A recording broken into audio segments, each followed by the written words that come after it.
Bueno, buenos días a todos. Eh, Tenemos la alegría de ser muchos. Después en algún momento vamos a girar un poquito la camarita, pero tenemos miedo que se nos desconecte. Por eso es que para que los que están del otro lado puedan ver esta hermosa comunidad que nos hemos reunido virtualmente y presencialmente.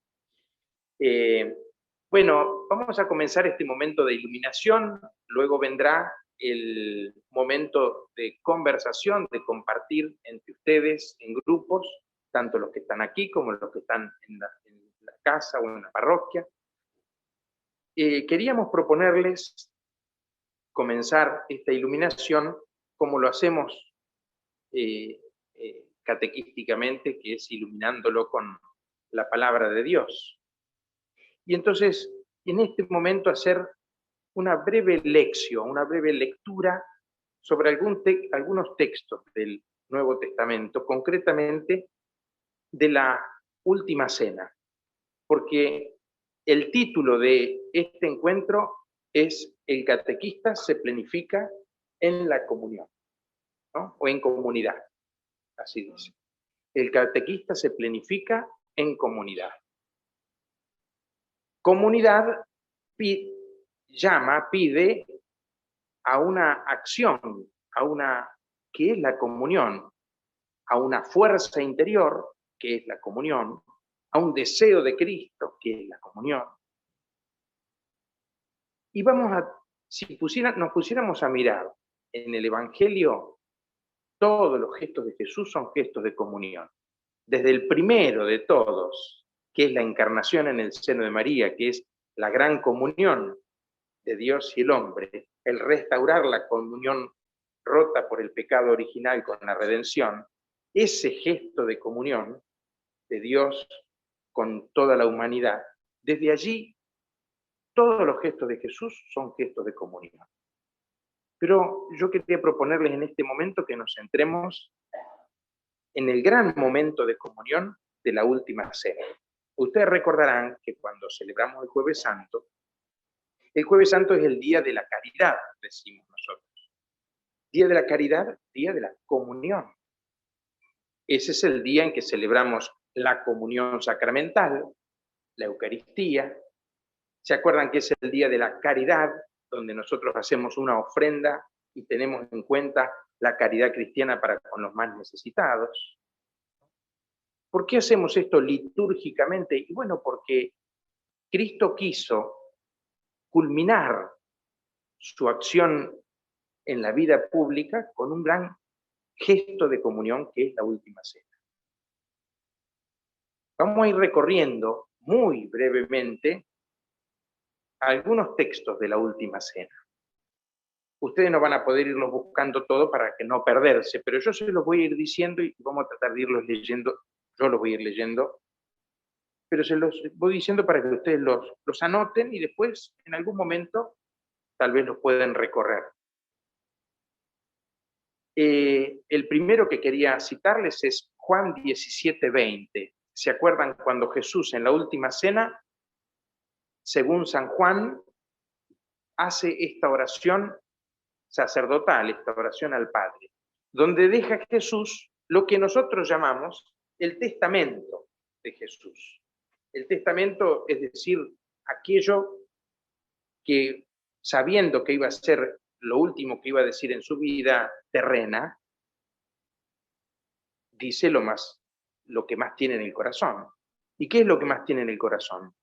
Padre, que todos sean uno, como tú, Padre, estás en mí y yo en ti, que también ellos estén en nosotros.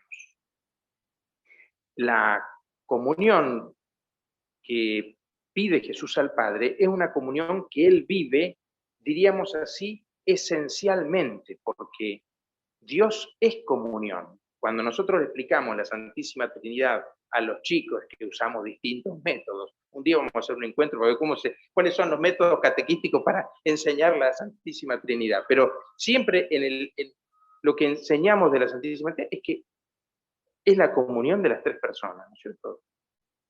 Y tanta comunión que es uno, que de 3 personas se hace uno, sin eliminar las características personales ni la realidad personal. Hacia afuera vemos uno solo, hacia adentro sabemos que son 3 personas, pero este ser de Dios es comunión, y lo dice San Juan, ¿se acuerdan? En la primera carta, cuando dice Dios es comunión. No dice así San Juan, dice Dios es amor. Amor, comunión. La esencia de Dios es el amor, la comunión. Quiere decir que cuando hablamos de comunión, hablamos de amor, como si fueran sinónimos, o que son sinónimos. Por eso que Jesús dice, estás en mí. La comunión que vive Cristo es una comunión esencial. El Padre está en Él está en el Padre. Y dice que lo que pretende Él, lo que quiere Él, es que esa misma comunión esencial sea con nosotros, que ellos estén en nosotros también. Como si Jesús quisiera que a esa comunidad de 3 personas, Jesús con un abrazo nos metiera a todos en la comunión trinitaria. Este es el deseo de Cristo. Que todos sean uno como tú, Padre, estás en mí y yo en ti. Que también ellos estén en nosotros. No dice que vengan juntito a nosotros, que caminen con nosotros, que nos sigan. Dice que estén en nosotros. Como si el deseo de Él fuera que estemos dentro de la Trinidad. Ese es el deseo, ¿no? Otro texto que les quería compartir, Juan 15:5, cuando Él nos dice, yo soy la vid y ustedes son los sarmientos. El que permanece en mí y yo en él, da mucho fruto. El que no se seca. El fruto nuestro como catequistas, como evangelizadores, como misioneros, depende de este estar en, que acá Jesús lo llama permanecer. Si nosotros estamos en Tres Arroyos y estamos hasta las 12, porque permanecemos en Tres Arroyos.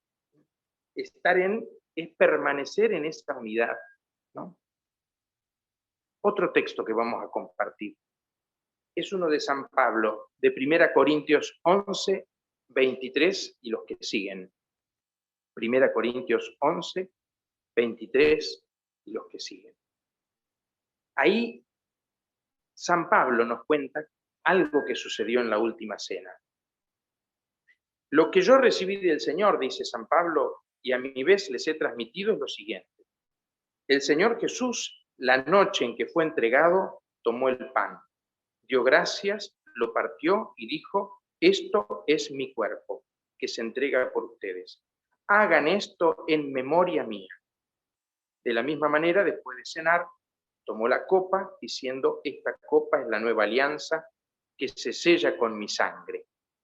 Siempre que la beban, háganlo en memoria mía. Y así, siempre que coman este pan y beban esta copa, proclamarán la muerte del Señor hasta que Él vuelva. Pablo nos relata de una manera completa la institución en la última cena del sacramento de la comunión. Es decir, que la comunión se hace, Cristo la hace sacramento. El Santísimo Sacramento de la Eucaristía que se instituye allí, que Cristo instituye, lo hace en un contexto. En ese contexto final de su vida, como quien está terminando su obra y dice, bueno, esto es lo que quiero. De la comunión, de la Eucaristía, surge la fuerza de la comunión. La comunión no es una cosa nuestra. El ser humano es muy pequeñito para vivir en comunión, como nos dice Dios, que es estar en. No tenemos la capacidad de hacerlo, es una gracia de Dios, que procede del mismo Dios. Y concretamente en este momento, como lo decimos, procede de la Eucaristía.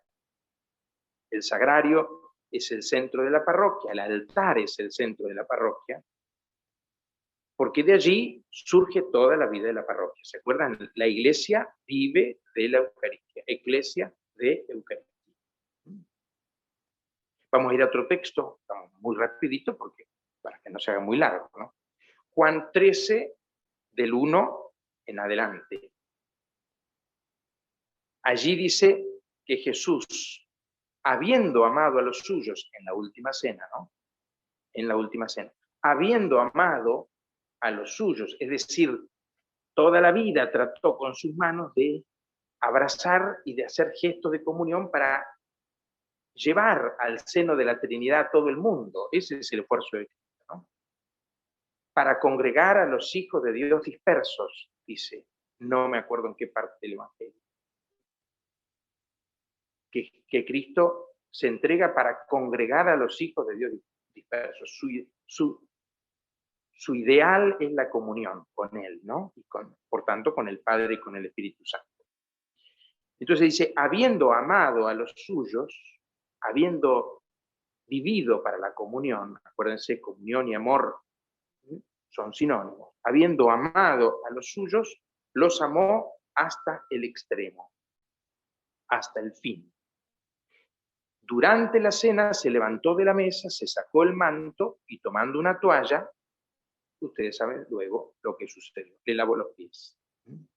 ¿Y qué termina diciendo Jesús? Ustedes también deben lavarse los pies unos a otros. Y ustedes serán felices si sabiendo estas cosas las ponen en práctica. Es decir, ¿en qué consiste la felicidad de todo ser humano? Sino en la comunión. ¿Qué te dice la mamá o el papá cuando en la fiesta de los 50 años de casado, vos le preguntás, ¿qué desea para su familia? ¿No? ¿Qué te dice? Que estén todos unidos. Lo único que te dicen. Que estén todos unidos, que tengan salud, que estemos unidos, que sigamos unidos. ¿Por qué? Porque es un pedido de la naturaleza humana. Estamos hechos a imagen y semejanza de Dios. Nuestro corazón funciona como el corazón de Dios, que es comunión. Y pide comunión para ser feliz, dice Jesús. Ahora, esa felicidad, con ese gesto, o esa comunión con ese gesto, se realiza y tiene su fuente también en el servicio al hermano. Tiene su fuente en la Eucaristía, tiene su fuente en la Trinidad. Es una única fuente, no es que, pero como si fueran distintos brazos del mismo arroyito. Porque recuerdan que Mateo 25 nos dice que cuando en el servicio nosotros damos una mano a alguien, se la damos a Dios. Cada vez que lo hicieron con uno de estos mis hermanos, lo hiciste conmigo. Entonces la comunión con el hermano es comunión con Dios, es comunión entre nosotros, lavarse los pies unos a otros. Otro texto que les cuento, ya estoy ahí en el límite del tiempo. Juan 13, 34. Les doy un mandamiento nuevo, también en la última cena, ámense los unos a otros como yo los he amado. La formulación concreta del mandamiento de la unidad. Amarse unos a otros. Antes había dicho, lávense los pies unos a otros. Sí, amar significa servirse unos a otros. Arrodillado, porque nosotros no lo dice acá. Nos imaginamos que Jesús se arrodilló, como hace el gesto litúrgico del lavatorio de los pies. ¿Qué quiere decir eso? Considerar que el otro está un poco más arriba que yo. No al mismo nivel. Yo estoy más abajo que él cuando me arrodillo. Todo esto, hay un versículo que yo no leía, una parte del versículo que no leí a propósito, porque dice, Padre, que tú y yo, que ellos sean uno como tú y yo seamos uno, ¿para qué? Para que el mundo crea. Es decir, que si nosotros somos evangelizadores, es decir, lo que queremos es que el mundo crea, que crea en Dios. Y dice Jesús, para que el mundo crea, comunión. ¿Cuál es el estilo de la iglesia? ¿Cuál es el método? El método pastoral de la iglesia, comunión. Para que el mundo crea. Último texto.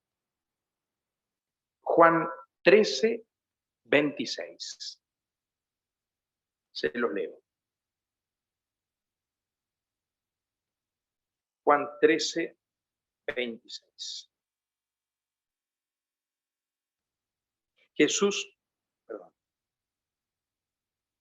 Él se reclinó sobre Jesús, Juan, y le preguntó, Señor, ¿quién es? Jesús le respondió, es aquel al que daré el bocado que voy a mojar en el plato.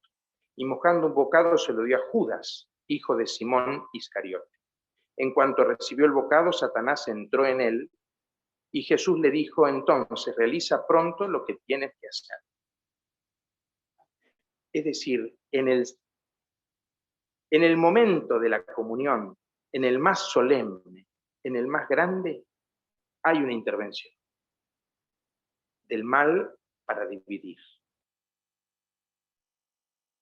Está Cristo presente ahí. Está Dios presente ahí. ¿Cómo está Dios presente acá? Sin embargo, el tentador se atreve a ponerle en la misma mesa un instrumento de división, de ruptura, que es a la vez muerte y tristeza, porque si comunión es sinónimo de amor y felicidad, ruptura, división es sinónimo de muerte y tristeza. Vamos a dejar por acá.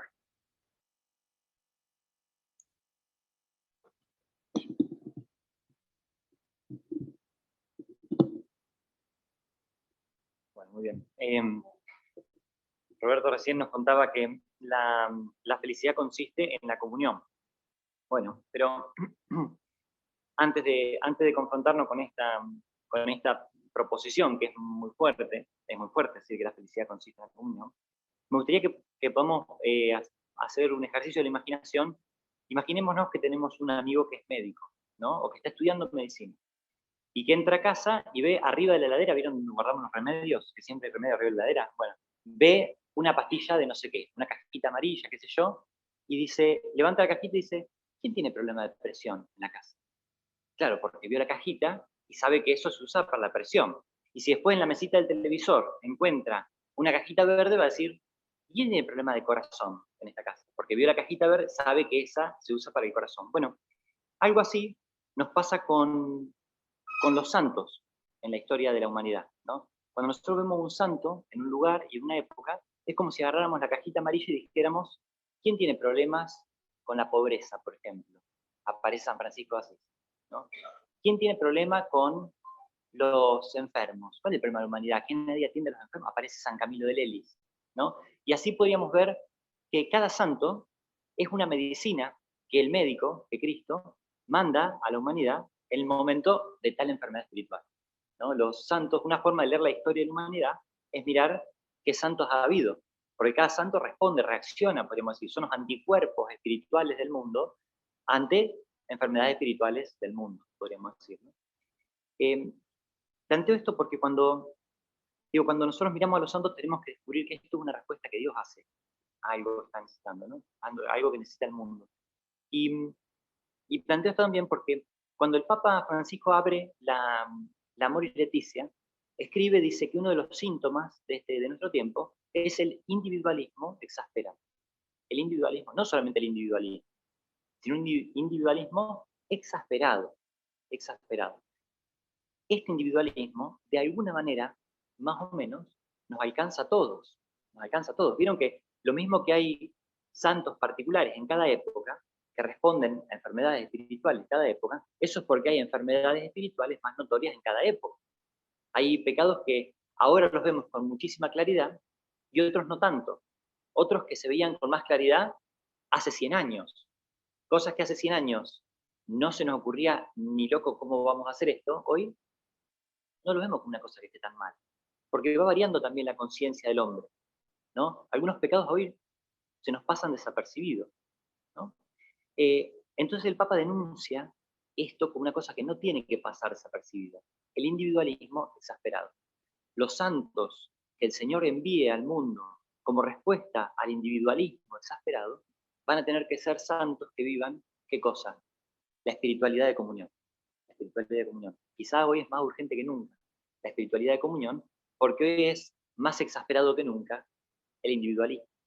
¿Sí? La proposición que decía Roberto, la felicidad consiste en la comunión, bueno, no sé, hoy dirían la felicidad consiste en estar bien, consiste en que vos seas pleno, consiste en que no te moleste, ¿no? ¿Cuáles son los planes que hacemos para el fin de semana? ¿Cuáles son los planes que hacemos de acá a un mes, de acá a un año? Principalmente que nadie nos moleste. Nos puede pasar esto.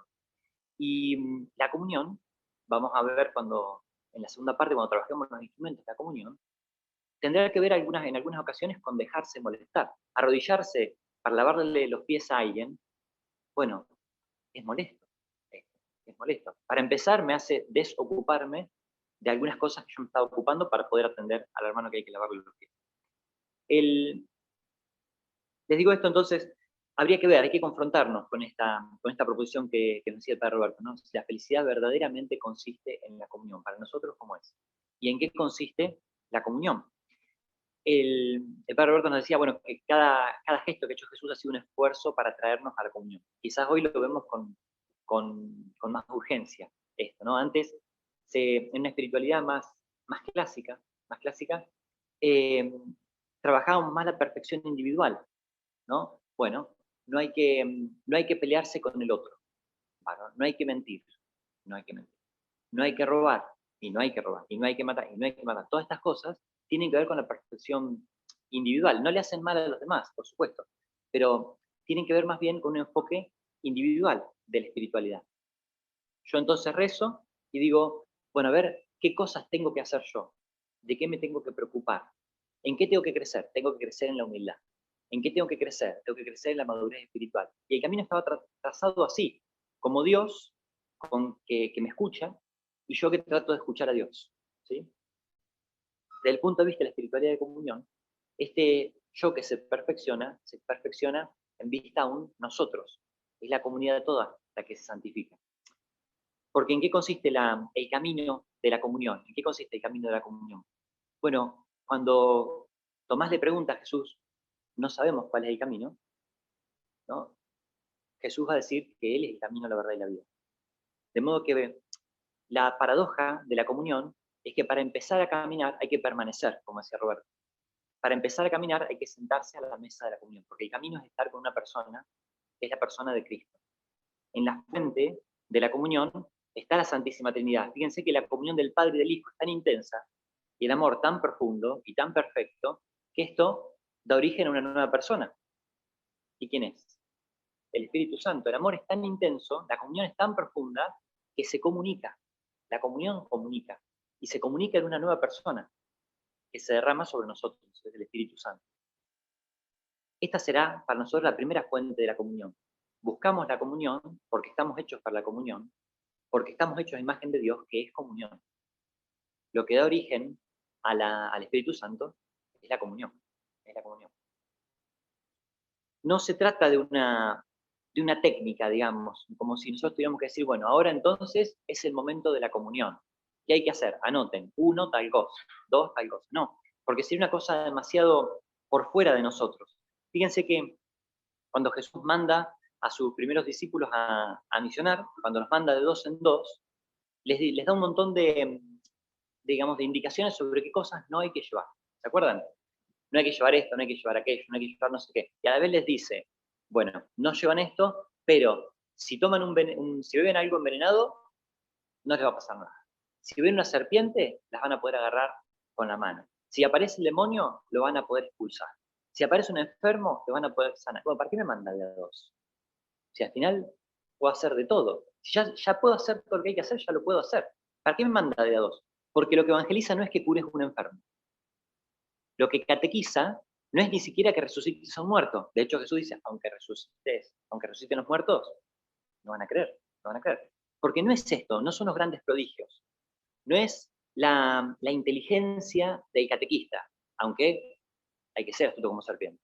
Eso no es lo que evangeliza, no es la bondad del catequista, aunque haya que ser manso como paloma. Estas no van a salir después. Pero no es esto, no es la belleza de los catequistas, aunque seamos bellísimos. No es esto lo que evangeliza. Lo que evangeliza es la comunión. Jesús nos manda de dos porque lo que quiere mostrar es el amor fraterno. Lo que sorprende a los paganos en el encuentro con los cristianos es que los paganos, los cristianos se ocupan de cosas que los paganos no se ocupan. Cuando En la antigüedad, los chicos que no eran deseados eran expuestos, los niños expósitos eran expuestos en las plazas para que el que quiera se los lleve. Nacen los orfanatos. ¿De la mano de quién? De la mano de los cristianos que dijeron, esto no puede ser, no puede ser. El nacimiento de los hospitales, el nacimiento de las universidades. Una preocupación por el amor a los hermanos. Cáritas, la colecta de Cáritas. O sea, ¿de dónde sale? Nace de la comunión fraterna, de una solicitud por el hermano. Esta solicitud, vivida de a dos, es la que el Señor manda al seno de un mundo que no tiene comunión. Al seno de un mundo que no tiene comunión. Recuerden, si alguien estuvo en misa ayer, el evangelio de ayer, que decía, los manda Jesús y dice, pero cuídense porque los padres van a entregar a los hijos, ¿eh? Los padres van a entregar a los hijos. Y los hijos van a entregar a los padres. Y los hombres los van a denunciar y si pueden los van a matar. Un mundo carente de comunión. A ese mundo, la comunión de las tres personas baja. Jesús, que está en comunión con el Padre, se encarna y hace un vínculo de comunión con sus amigos. Y yo estaré con ustedes todos los días hasta el fin del mundo. Y esa comunión es la que manda a un mundo desordenado, carente de comunión, donde los padres entregan a los hijos entregan a los padres. El mensaje es la comunión. El mensaje evangelizador es la comunión.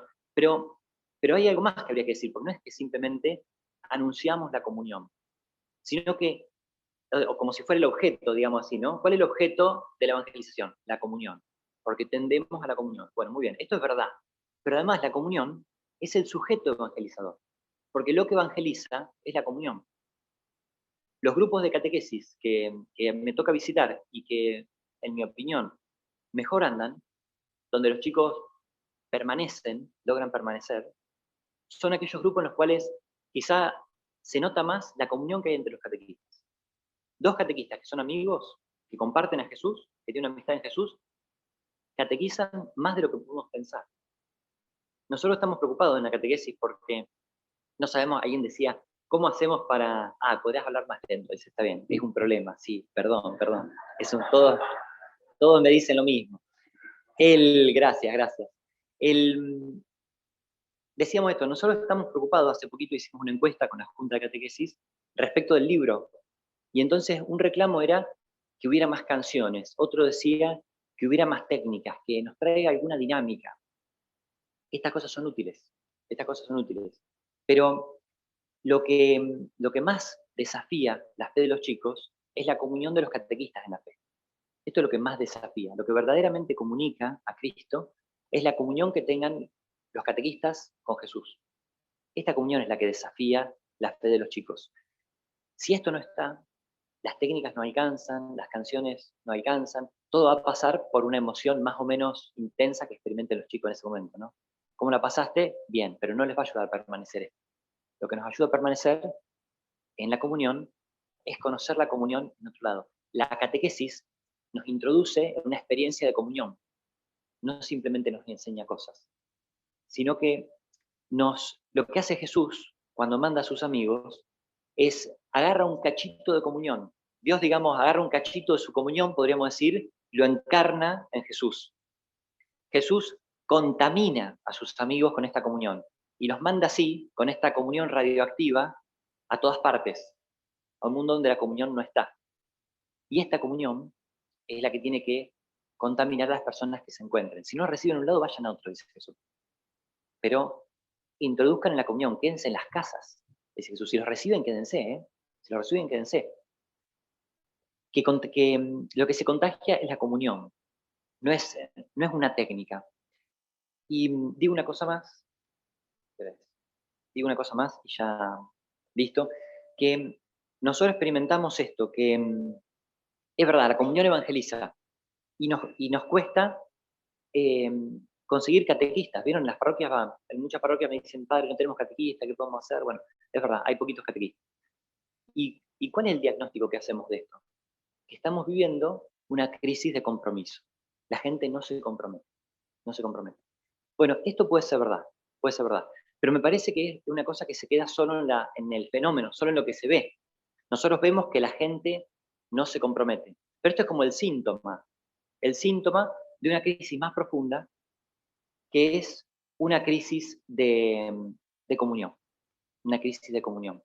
Porque como tenemos en el corazón escrita la búsqueda de la comunión, nos comprometemos con aquello que nos ofrece la comunión. Y donde no nos ofrecen comunión, no nos comprometemos. No nos comprometemos. Hoy vieron que a lo mejor esto les ha pasado, a lo mejor me pasa solamente a mí, que te queda un mensaje últimamente y me dice, padre, se me complicó, no voy a poder.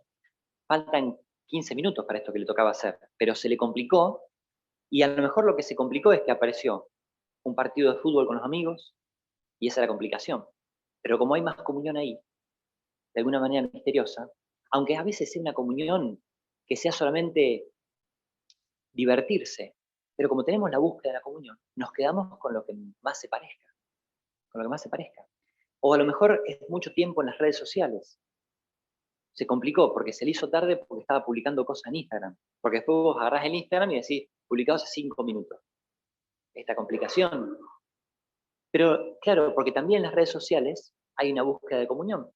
Publicamos una foto donde estamos felices para que el resto nos diga que le gusta lo que hicimos, que nos quiere mucho, que cuándo nos vamos a juntar.